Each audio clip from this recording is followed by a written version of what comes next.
How does an entire church disappear underground without a single stone moved?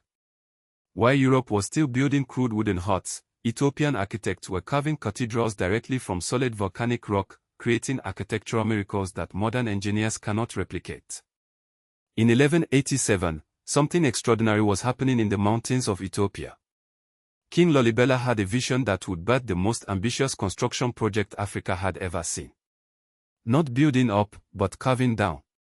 11 churches hewn directly from bedrock, each one a masterpiece that defied everything the world thought possible.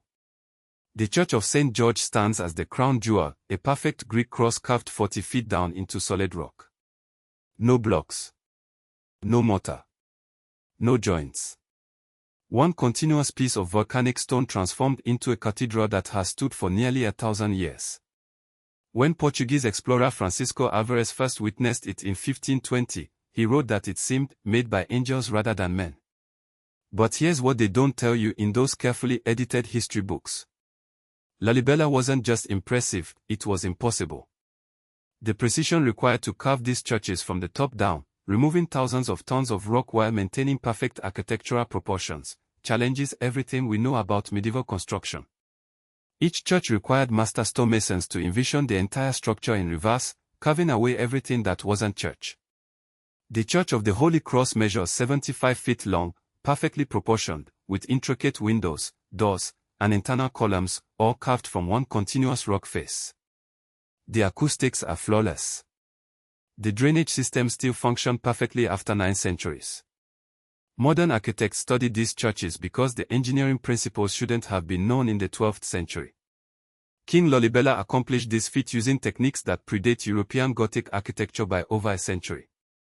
While Perez was just beginning construction on Notre Dame, Ethiopian engineers had already mastered three-dimensional stone carving on a scale that wouldn't be seen in Europe until the Renaissance. The tools. Simple iron chisels, wooden hammers, and mathematical precision that came from centuries of African engineering excellence.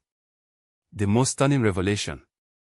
These churches weren't just architectural marvels, they were part of a sophisticated urban planning system. Underground tunnels and trenches connect all 11 churches in a network that mirrors the layout of Jerusalem. Lalibela created a New Jerusalem in the Ethiopian highlands, complete with a River Jordan and Mount Calvary. The entire complex was designed as a pilgrimage destination that would rival the Holy Land itself. Consider the logistics. Each church required removing between 2,000 and 5,000 tons of solid rock. The rubble couldn't simply be dumped nearby, it had to be transported completely away to maintain the site's sacred geography. Archaeological evidence suggests a workforce of over 40,000 skilled craftsmen, organized with military precision, working in shifts around the clock for nearly 3 decades. The Church of Beth Miriam contains carved windows so intricate that modern laser cutting technology struggles to match the precision. The Star of David patterns weren't painted or inlaid, they were carved directly from the rock face with tolerances measured in millimeters. Each window is a three-dimensional puzzle that demonstrates mathematical understanding far beyond what European scholars attributed to Africa. This wasn't primitive. This was advanced civilization operating at the highest level of human achievement.